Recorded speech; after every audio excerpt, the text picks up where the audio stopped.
Hello student, हम मनुष्यता कविता कर रहे थे जिसके कवि हैं मैथिली शरण गुप्त। हम 2 काव्यांश पढ़ चुके थे, आज 3rd पढ़ेंगे। चलो अभिष्ट मार्ग में सहर्ष खेलते हुए, विपत्ति विघ्न जो पड़े उन्हें ढकेलते हुए। कवि कह रहे हैं कि जो आपके जीवन में अभिष्ट कहते हैं जो इच्छित, यानी जो आपने अपने जीवन में चुना है, जो मार्ग, यानी आपके जीवन के जो लक्ष्य हैं उनको प्राप्त करने के लिए आपको अपने जीवन मार्ग में सहर्ष यानी खुशी खुशी खेलते हुए आगे बढ़ना चाहिए। विपत्ति विघ्न जो पड़े उन्हें ढकेलते हुए। जब हम कोई भी अच्छा कार्य करते हैं तो आपके जीवन में विपत्ति और विघ्न आना तो आवश्यक है।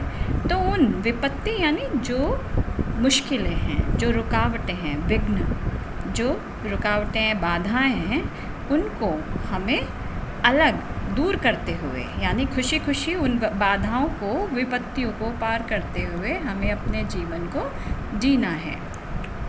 घटे न हेल मेल हाँ, बढ़े न भिन्नता कभी, अतर्क एक पंथ के सतर्क पांथ हो सभी। कवि कह रहे हैं कि हमारे जीवन में जब हम एक समाज में रहते हैं तो आपस में हमारे में क्या होता है, मेल जोल होता है, प्यार मोहब्बत होता है। तो वो कवि कह रहे हैं वो कभी भी समाप्त ना हो, घटे नहीं। जो प्यार मोहब्बत है, जो मेल जोल है, वो घटे नहीं, बढ़े ना भिन्नता कभी।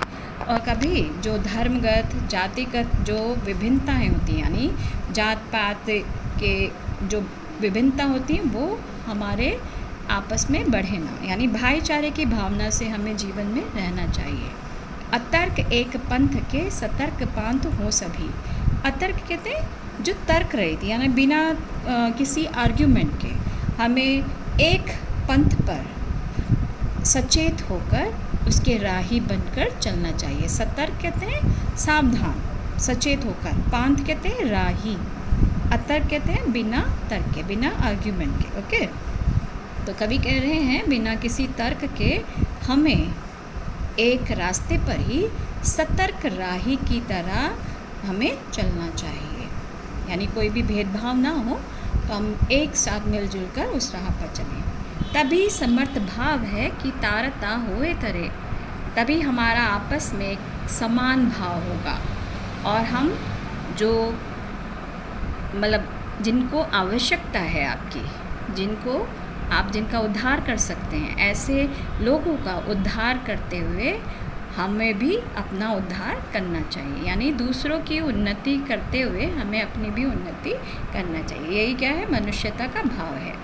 वही मनुष्य है जो मनुष्य के लिए मरे, यानी कवि कह रहे हैं वही सच्चा व्यक्ति है, मनुष्य है, इंसान है जो दूसरों की भलाई के लिए कार्य करे, यानी जो दूसरों के लिए परोपकार के लिए कार्य करे, वही कवि ने मनुष्य बताया है। यानी यहाँ पर पूरे कविता में मनुष्यता यानी इंसानियत। इंसानियत क्या है, जब हम दूसरों के दुख में सुख में खड़े होते हैं, उनके लिए कार्य करते हैं, उनकी सहायता करते हैं, चाहे वो किसी भी रूप में हो सकती है, चाहे वो आर्थिक रूप में हो सकती है, चाहे वो विद्या के क्षेत्र में हो सकती है, चाहे वो जीवन की आवश्यकताओं को पूर्ति करने के रूप में हो सकती है।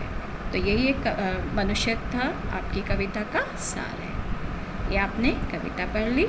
अब हम इसकी एक्सरसाइज करते हैं, और जो नीचे वर्ड दिए गए हैं गर्ल्स, वो आपको व्याख्या करने में आपको सहायक होंगे। ठीक है, वैसे तो हमने कविता में एक्सप्लेनेशन करते हुए आपके शब्दों का अर्थ बता दिया, तो फिर भी आप याद करेंगे इनको।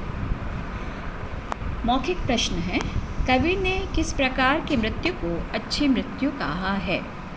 कवि ने मानवता का कार्य करते हुए मरना ही अच्छी मृत्यु कहा है, यानी परोपकार के लिए कार्य करते हुए मरना ही क्या है, अच्छी मृत्यु है। कवि के अनुसार किसे मरा हुआ नहीं समझना चाहिए? कवि के अनुसार परोपकारी व्यक्ति को मरा हुआ नहीं समझना, क्योंकि हम उसके द्वारा किए गए कार्यों को याद करते हैं, तो वो व्यक्ति क्या है, मरा नहीं है, क्योंकि उसने अच्छे कार्य किए हुए हैं। केवल अपने लिए जीने को किसकी प्रवृत्ति कहा है?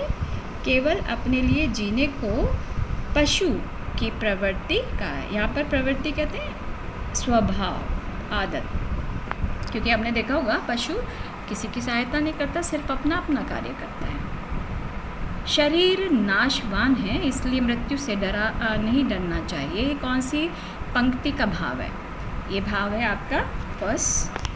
विचार लो कि मर्त हो न मृत्यु से डरो कभी। मर्त मीन्स नाशवान, तो ये इस पंक्ति का भाव है। कवि ने मनुष्य और पशु में क्या अंतर बताया है?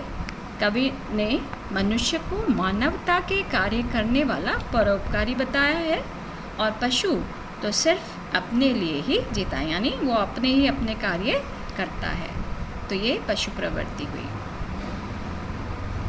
मनुष्य को किस बात पर गर्व ना करने को कहा गया है? कवि ने मनुष्य को जब वो क्या होता है, ज्ञानवान, समर्थवान हो, सुख सुविधाओं से युक्त होने पर गर्व न करने के लिए कहा है। यानी जब हमारे पास सारी आवश्यकता की वस्तुएं हैं तो हमें उन वस्तुओं पर घमंड नहीं करना चाहिए, क्योंकि सारी वस्तुएं क्या हैं, एक ना एक दिन उनका नाश अवश्य होना है। तो इसलिए कभी कह रहे हैं इन पर हमें घमंड नहीं करना चाहिए, बल्कि इन वस्तुओं के द्वारा दूसरों की सहायता करना चाहिए। कवि ने किसको भाग्यहीन कहा है? कवि ने भाग्यहीन उसे कहा है जिसमें धैर्य ना हो, जो विपरीत परिस्थिति, यानी जब भी उसके जीवन में कठिनाई आए वो अपने ऊपर से नियंत्रण ख़त्म कर देता है, घबरा जाता है, तो ऐसे व्यक्ति को भाग्यहीन कहा है। और जो सशक्त होता है, समर्थवान होता है, वो हर मुश्किलों का सामना डट के करता है, तो वो भाग्यशाली है। यहाँ भाग्यहीन उसे कहेंगे जो डर जाता है, जिसमें धैर्य नहीं होता। ठीक है, आशा है आपको समझ आ गया होगा। इसमें गर्ल्स जो मौखिक प्रश्न हैं वो तो आपके बुक में ही रहेंगे, ठीक है। जो लिखित लघु उत्तरीय प्रश्न हैं 4, ये 4 आप अपनी 1, 2, 3, 4 अपनी फेयर नोटबुक में करेंगे, तो इसलिए कोई कन्फ्यूज़न नहीं होना चाहिए गर्ल्स, ठीक है। इसी के साथ हम विराम लेते हैं। धन्यवाद।